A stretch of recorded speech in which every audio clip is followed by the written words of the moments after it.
di pa rin naman resolved yung Mm. question ng mga Pilipino, ano ba talaga nangyari doon sa confidential funds, no? Hindi lang yung 125 million pesos na nagastos in 11 days noong Mm. Mm. 2022, pero total 612.5 million yan, no? At Mm. maraming mga ebidensyang lumabas na mali at maanumalya ang paggamit dito at dapat may pananagutan yan. Well, yung impeachment complaint mismo ay nagpapatungkol doon, no, betrayal of public trust, Aha. dahil batay sa mga lumabas ng ebidensya na naging mali, labag sa batas at labag sa um, sinumpaang tungkulin ng Vice President, yung handling ng confidential funds. Well, una, hindi maliit yung 612.5 million pesos, no, na taxpayers money. So Mm. mahirap po na um, maging tindig natin ay maliit lang yan. O, pabayaan na lang natin, di ba? So uh, may pondong pinagkatiwala sa opisina ng Vice President at saka ng Secretary ng Department of Education, dapat panagutan ito. Mm. Yung mga ordinaryong kawani ng gobyerno nga nakukulong pa for so much less, no, for na hindi lang mapaliwanag ang paggamit ng, you know, 100,000 pesos, nakukulong sila actually, no, samantala yung mga, alam naman natin, yung mga matataas na opisyal, madalas nakakalusot, no.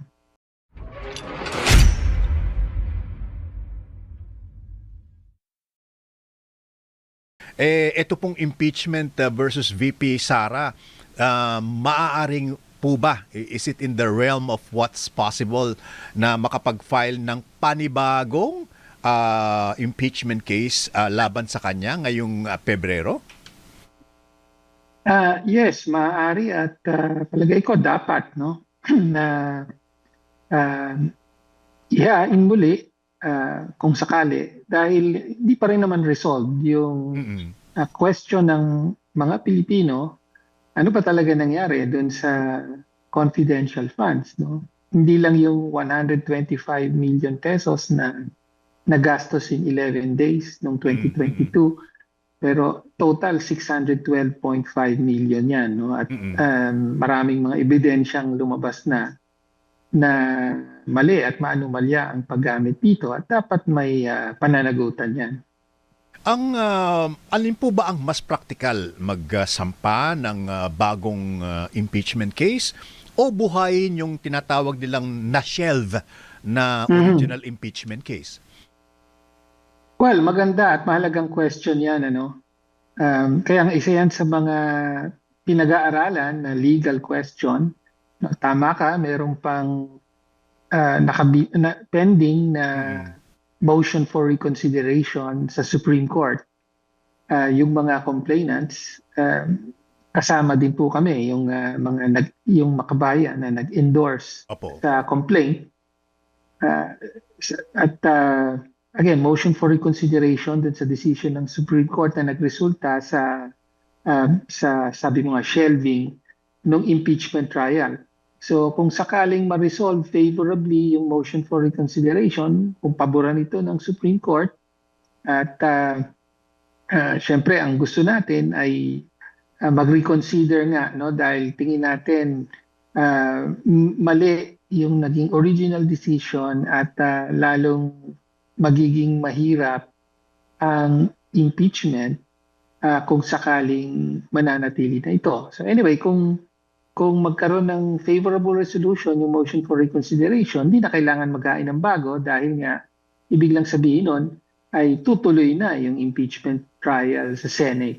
Mhm. So ang legal question dyan ay dapat pang intayin muna na ma-resolve ng Supreme Court yung motion for reconsideration, or dapat pang mag-file na by February kasi yun yung sinasabing pag-lapse ng one-year ban on a single impeachment proceeding ayon sa Supreme Court decision, no? Pero of course, pag nag-refile ang mga complainants, ibig ba sabihin nun parang inaabandon na yung motion for reconsideration, no? Kaya yun po ang mainam sigurong aralin kung ano ba ang pinakamagandang course of action.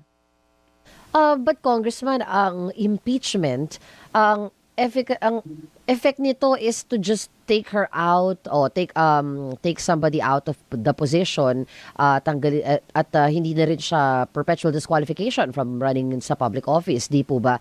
But it still doesn't answer yung katanungan natin doon sa paggamit ng pondo dun sa kanyang mga opisina nang hinawakan niya ito. So kung impeachment lamang ang ating ilalakad, how do we resolve yung previous nating mga katanungan na hindi pa rin sinasagot hanggang ngayon? Well, yung impeachment complaint mismo ay nagpapatungkol doon, no, betrayal of public trust. Aha. Dahil batay sa mga lumabas ng ebidensya na naging mali, labag sa batas at labag sa sinumpaang tungkulin ng Vice President, yung handling ng confidential funds. No? So, yun ang magiging laman kung matuloy ang impeachment trial, yun ang magiging laman no? Yung exactly aalamin sa trial kung ano ba talaga ang nangyari doon sa 612.5 million total na Yes. confidential funds na pinagkatiwala kay Vice President Sara Duterte. So masasagot yung tanong o dapat Opo. masagot yung tanong, Pero including kasi, yung 11 days na nawala ang 125 million pesos. Yung usapin ng Mary Grace Piatos at iba pa. opo. But Congressman, paulit-ulit din kasi sinasabi na the Vice President can opt not to attend the impeachment trial. So kung hindi siya mag-a-appear, wala talaga tayong makukuha from her na sagot. She can opt not to appear pero kailangan pa rin niyang sagutin ang mga katanungan. So hindi naman optional Aha. ang impeachment trial Aha. sa Vice President. Whether siya mismo directly or yung kanyang legal or appointed representative, Aha.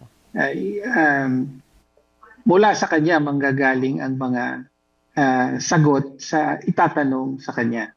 No? Opo. At ang impeachment proceeding or trial, meron ding kapangyarihan na binibigay sa impeachment court, no, na halimbawa subpina, magbukas ng mga records including bank records for example. So walang kawala doon once the trial begins. Representative Tino, noong pong nakainitan itong impeachment na ito last year, hindi pa bumubungad yung yung anti-flood control corruption issue, no. And now na meron na tayong benefit of hindsight, parang ang sabi ng iba, napakaliit naman nung 612.5 million na ini-issue natin sa Vice President. Billion-billion itong anti-flood control mess na ito eh. What do you think? Meron pa ba sa panig ng Kamara? Meron pa po bang oras? Do they have the time, the energy, and the appetite for an impeachment trial? Well, una, hindi maliit yung 612.5 million pesos na taxpayers money. So mahirap po na maging tindig natin ay maliit lang yan. Pabayaan na lang natin, di ba? So may pondong pinagkatiwala sa opisina ng Vice President at saka ng Secretary ng Department of Education, dapat panagutan ito. Yung mga ordinaryong kawani ng gobyerno nga nakukulong pa for so much less, for na hindi na mapaliwanag ang paggamit ng 100,000 pesos, nakukulong sila actually, no? Samantala, yung mga, alam naman natin, yung mga matataas na opisyal, madalas nakakalusot, no? So, una, yun yung mahalagang punto. Ngayon, may pangalawa, hindi dapat pagbanggain yung uh, standing na impeachment ng Vice President. Dapat panagutan ito. At the same time, kami sa Makabayan ay consistent din na humihingi ng mas malawig pang investigasyon sa flood control. No, kinukundina nga natin na tila nang tumuturo na sa Malacanang at na dawit na pati ang Pangulo ay tila nawala na ng gana na mag-imbestiga whether ang Senate Blue Ribbon, ang Ombudsman, ang ICI, and so on. At kailangan magpatuloy ito. So, hindi po bangga yung dalawang yan. No? As to yung House, no? Or kung meron pang time, well, in the first place, House ang nag-impeach sa Vice President. Kasama ang House sa nag-motion for reconsideration. So, tingin natin, hindi pa rin nagbabago yun. Meron pa rin ganong commitment ang House na ituloy ang impeachment. Same, nararamdaman nyo pa rin po ba the same appetite for this, Congressman? Kasi dami na natin pinag-uusapan yun eh. Nandun na tayo nakafocus dun sa corruption cases.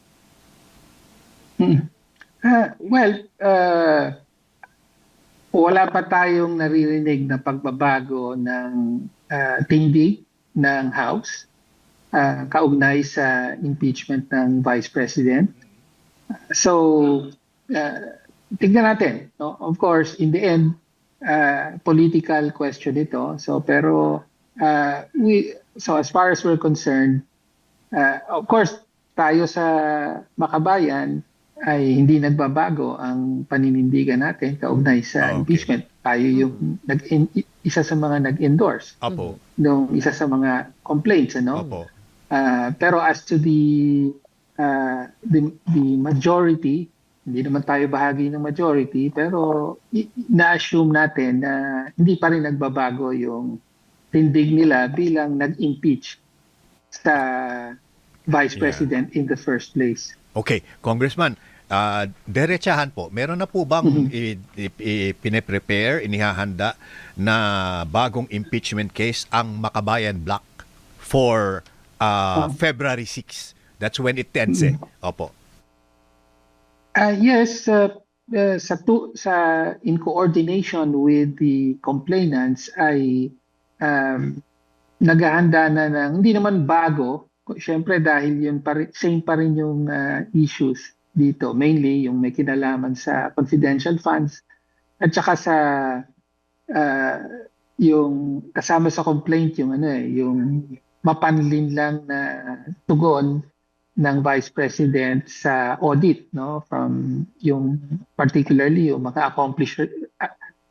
bogus accomplishment reports na sinubmit sa COA, no, at saka eventually yung sa House.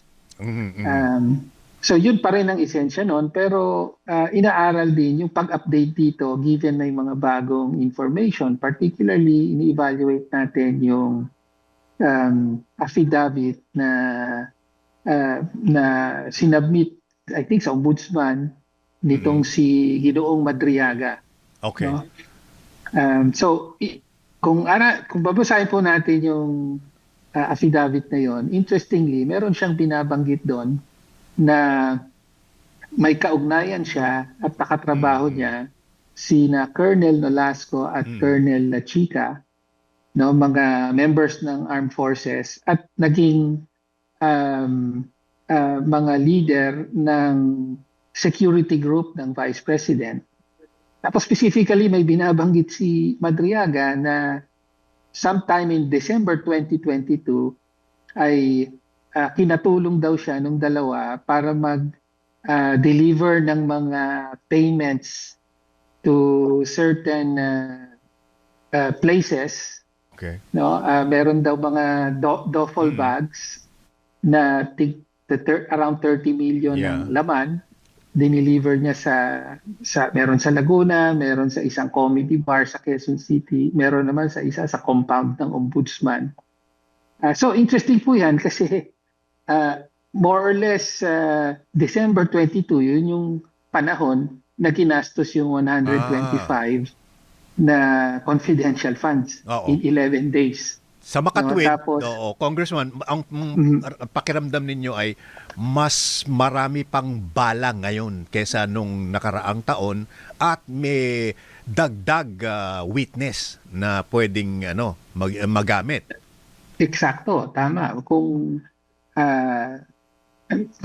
paniniwalaan natin yung affidavit ni Mandriaga, ay ganun nga. No? So baka ito na yung siya na yung maglalabas nung at least mas magtuturo dun sa katotohanan ng ano ba talaga ang nangyari dun sa 125 million na nawaldas in 11 days. Okay. With your permission, partner and the congressman, lilipat lang po ako ng topic kasi Iko. Sure.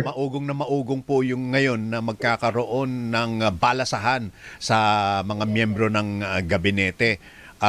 Palagay ba ninyo kung kayo po ang tatanungin napapanahon na nga ba na magkaroon ng major change, revamp sa mga cabinet secretaries ni Pangulong Bongbong Marcos? Well, I think natutulak ang Pangulo na gawin yan given na patuloy na bumabagsak ang kanyang trust and satisfaction ratings ayon sa iba't ibang mga survey. No, so ibig sabihin hindi masaya ang taong bayan sa performance in particular ng presidente. No, sa kabila ng pinresenta niya ang sarili niya bilang hero, no, o bida dito sa flood control corruption campaign. No, so I think malinaw na hindi satisfied ang mamamayan sa kanyang performance dito. Sinisingil pa rin siya doon sa asa na yung mga malalaking isda. Bakit wala? And more than that, yung presyo ng bigas nananatiling mataas, no? Wala pa rin meaningful na pagtaas ng sahod ng mga ordinaryong manggagawa. So lahat ng yan ay tingin ng mamamayan, batay sa mga surveys, ay may malaking pagkukulang ang Pangulo at ang kanyang administrasyon. So siguro yun ang isang batayan nung naririnig natin na planong major revamp.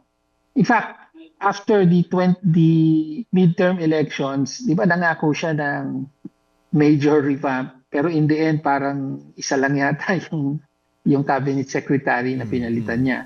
So siguro tignan natin kung magkakaroon nga talaga. One more, Congressman, before we let you go. Fledgling na yung ating ICI. Isa na lang na naiwan at pinag-uusapan pa kung itutuloy ba ito or ililipat na sa ombudsman nga yung magiging procedure, yung pagdedesisyon dito nga sa mga na-imbestigahan ng ICI. Pero nakabinbin pa rin sa committee level yung bill ni Senator Laila De Lima that can put this into law. Sana. Ano na po nangyari dito? Balik na po tayo sa ngayon, sa trabaho. Yeah. Opo. Well, after initially may mga sa House may mga pahayag ang leadership na priority daw itong bill na to. Actually, ang nangyari, inupuan, inaprubahan sa komite pero pinasa sa Committee on Appropriations kasi may funding requirements yung pinalakas daw na ICI at hindi na gumalaw doon. No? So, nakabinbin pa rin ang bill na ito. So, in the meantime, isa na lang ang natitira sa ICI, si Chairman Garcia na lang. Tingin ko ang bola malinaw na nasa presidente na, no? So kung gusto niyang magpatuloy ang ICI, dapat mag-appoint siya ng mga kapalit doon sa commissioner, 2 commissioner na nag-resign para makapagpatuloy ito ng trabaho. Otherwise, wala na talagang commission. No? Oh, Isang sabi tao nga na po lang nila yan. isa na lang, ICU na. ICU na nga eh. ICU na at mukhang walang interes. Congressman. Parang Oo. wala pong interes ang Pangulo na Oo, i-revive napalitan. ang Totoo. pasyente.